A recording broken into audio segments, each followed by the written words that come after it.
E aí pessoal, tudo certo? Eu sou Tom César e trago para vocês mais uma edição do Box Nerd, a primeira edição de 2023.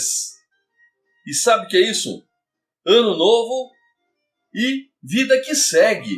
Sim, pois é, a gente novamente está aqui com vocês trazendo muita informação, trazendo muitas curiosidades, trazendo história dos quadrinhos, história do cinema, dicas e muito mais. E hoje, para iniciar o ano, primeiro conteúdo do ano, a gente vai fazer aqui uma sessão nostálgica, falando um pouquinho dos quadrinhos dos anos 90. Afinal de contas, são 30 anos, 3 décadas, né? De quadrinhos que a gente tem de lá para cá. E há 30 anos atrás, as coisas não eram exatamente como são hoje. Se o pessoal reclama hoje da qualidade dos quadrinhos, eu tenho para dizer para vocês que naquela época, nos anos 90, desde o seu início até o final daquela década, muita coisa ruim foi publicada. E daí fica aquele legado ingrato que os anos 90 foram anos perdidos para os quadrinhos. A década maldita. Mas é claro que a gente sabe que não foi bem assim. E para falar um pouco sobre isso, a gente vem aqui no canal trazendo este vídeo especial de início de ano. Para você, seja bem-vindo, um feliz 2023. Vamos nessa juntos. Vai aí embaixo, se inscreve no canal, ativa o sininho e, claro, compartilha e comenta. Deixe seu comentário, que é muito importante. Tá certo? Se inscreve que não dói nada e você vai estar nos dando uma baita de uma força. Enquanto isso, roda a vinheta e vamos lá.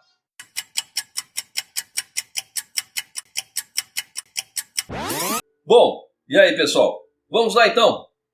Anos 90, muita coisa legal saiu nos anos 90 e a gente já falou na retrospectiva algumas coisas de que nos anos 90 saíram, tá? Como Marvels, Reino do Amanhã e tantas outras que os anos 90 nos entregaram, tantas outras obras. Eu citei duas do Alex Ross casualmente, mas embora eu ache que Marvels para mim é muito mais casada, já falei sobre isso, casada a arte com um argumento. Kingdom Come, sim, ou Reino do Amanhã é uma obra mais segura quanto ao texto, quanto ao roteiro, mas acho que a arte do Ross ela é melhor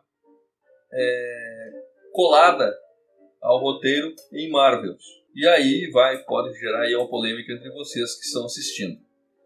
Mas a verdade é que muita coisa ruim foi produzida nos anos 90.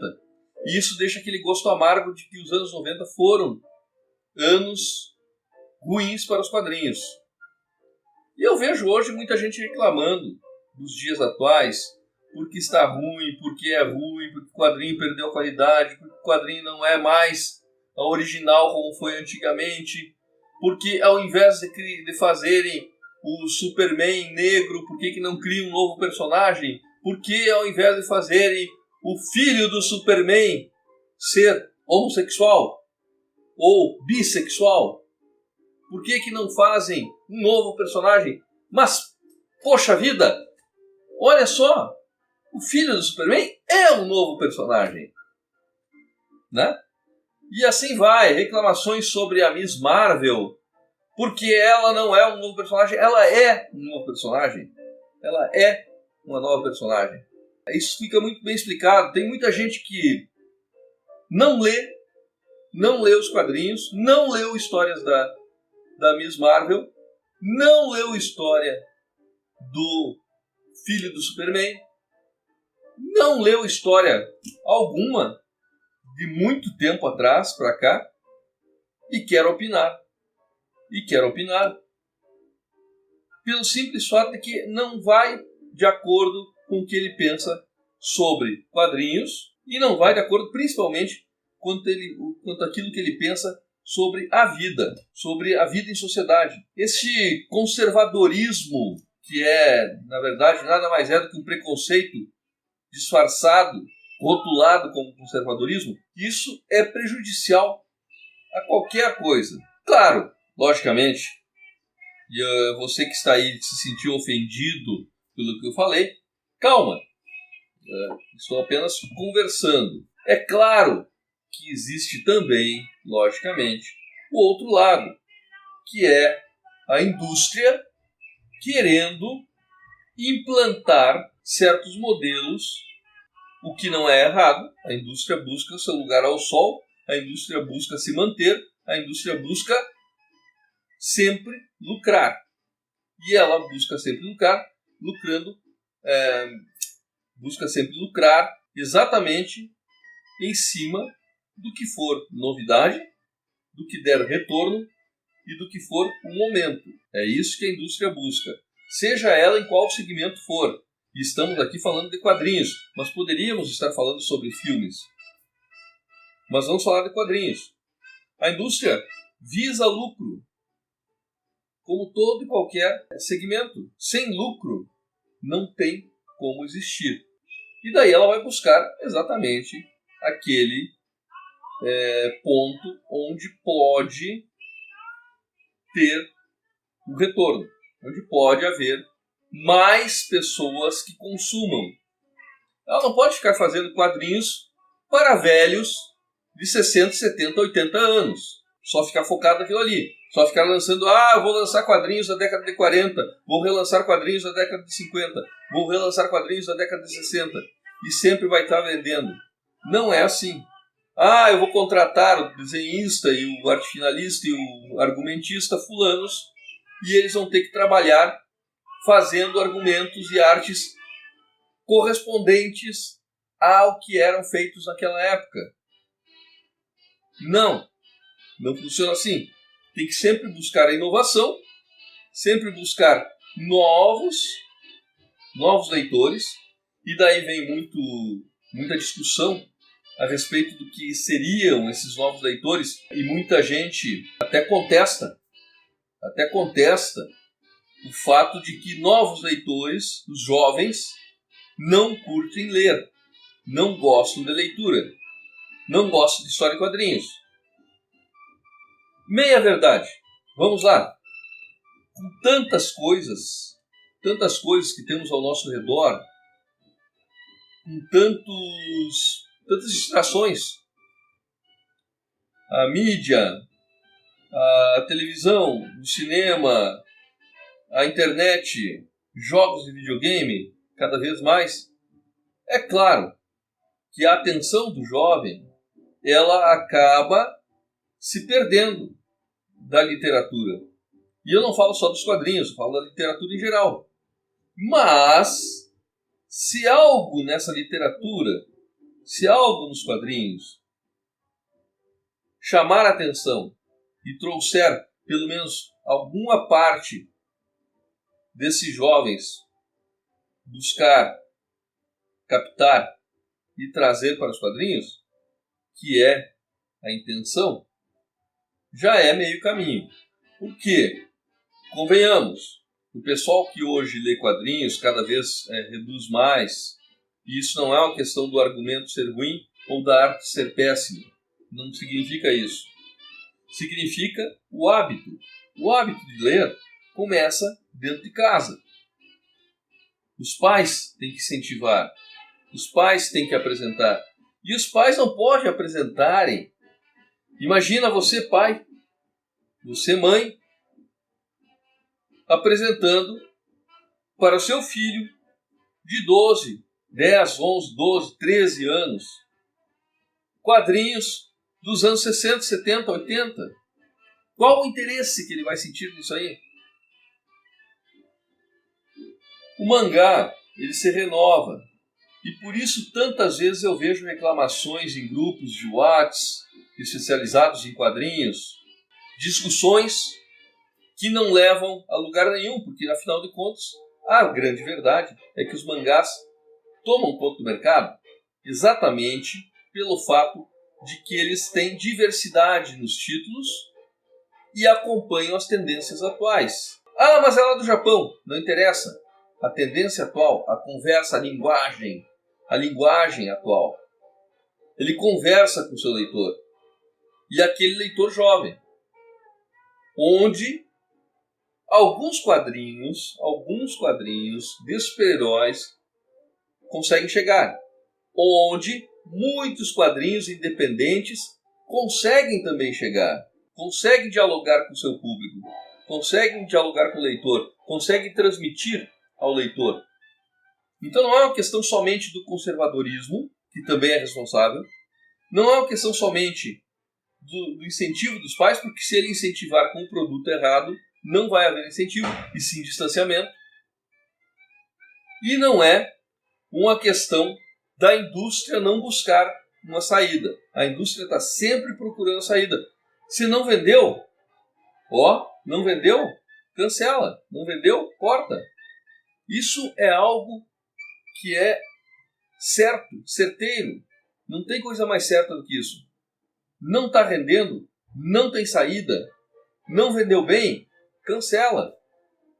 A indústria funciona assim. Então não adianta o senhor como eu, de 50 anos, ficar discutindo que no meu tempo era muito melhor, no meu tempo eu conseguia comprar inúmeras edições, formatinhos.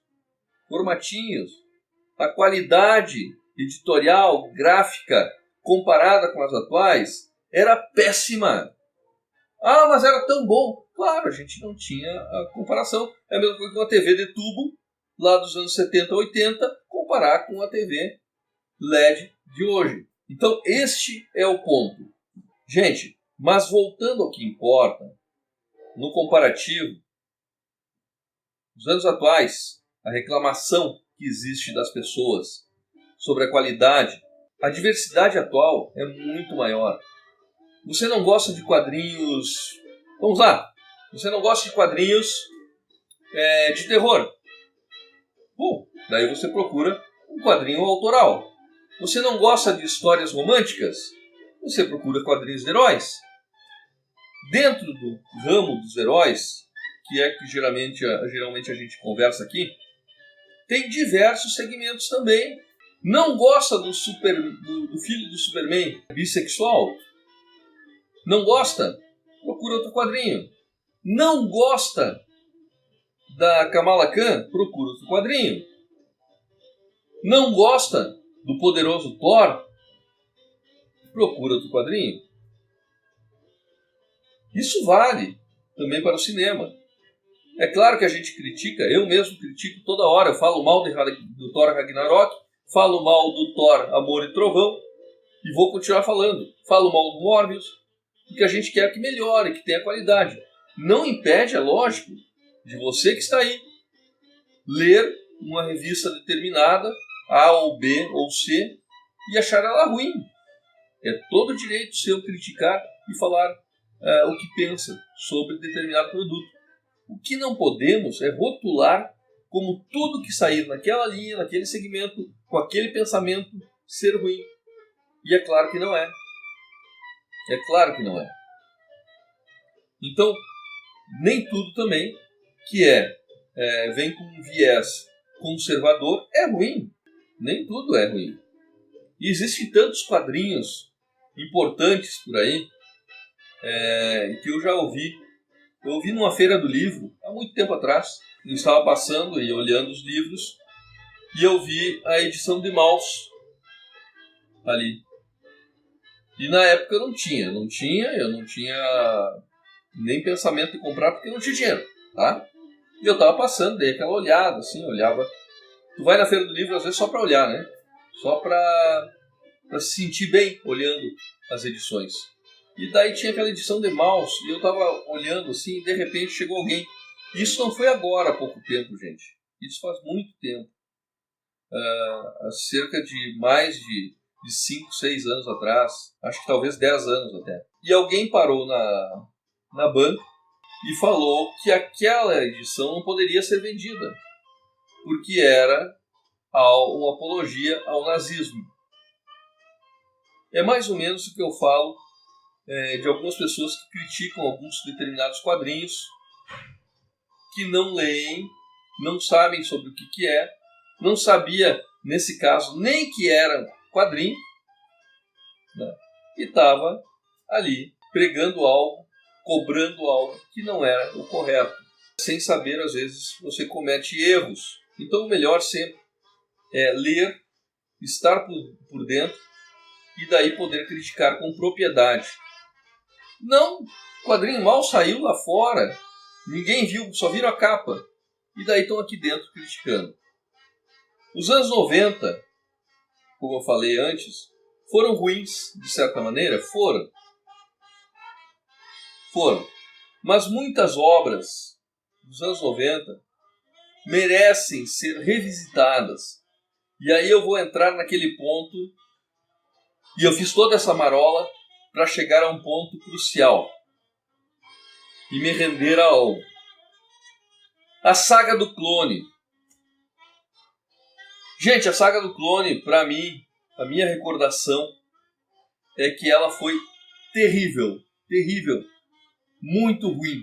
Mas é uma recordação de algumas edições que eu li, e algumas edições pulavam, porque eu não tinha como comprar todas que saíam. Então eu li algumas, outras não lia, e assim, a saga longa, se perderam muitas coisas pelo caminho. E talvez, veja bem, talvez eu tenha sido injusto com a saga do clone. Como que eu vou saber isso? Somente no dia que eu reler a saga do clone completa. E isso vale. Por que eu estou falando sobre os anos 90 hoje e levantei toda essa conversa sobre ler e saber o que leu, e saber sobre o que leu, e poder daí então criticar? Porque eu li, e está aqui atrás, tá? Reli A Morte do Super-Homem, A Morte do Superman, reli. Na época, lá atrás, eu fui muito crítico. Li A Morte do Super-Homem e fui muito crítico. Achei que foi uma bobagem, achei que foi uma coisa desastrosa. E hoje eu lendo, é um HQ divertida demais. Divertida demais, uma leitura que te dá prazer de ler. Tá? Sem exagero. E eu fui muito crítico da Morte do Super-Homem. Em diversas listas eu botava como uma das piores coisas que já aconteceram nos quadrinhos. Outra coisa. A Queda do Morcego. Eu peguei, tá por aí em algum canto. Eu estava folheando agora há pouco e acabei não trazendo para cá. Não vou levantar daqui agora para pegar, tá? Mas enfim, eu peguei esses encadernados que saíram pela Panini e eu peguei um deles, o primeiro. E li, ou melhor, reli. A maioria das coisas eu não lembrava, ou sequer havia lido. Porque mesmo problema que houve com A Morte do Super-Homem e principalmente com a saga do clone do Homem-Aranha. Li alguma edição, outra fugia porque não podia comprar, outra dava uma folhada rápida, outra dava uma lida, outra comprava, lia fora de contexto, e talvez isso influenciou muito no meu ranço com A Queda do Morcego. Hoje, lendo mais com calma e detidamente, percebo o quanto foi interessante essa saga do Batman.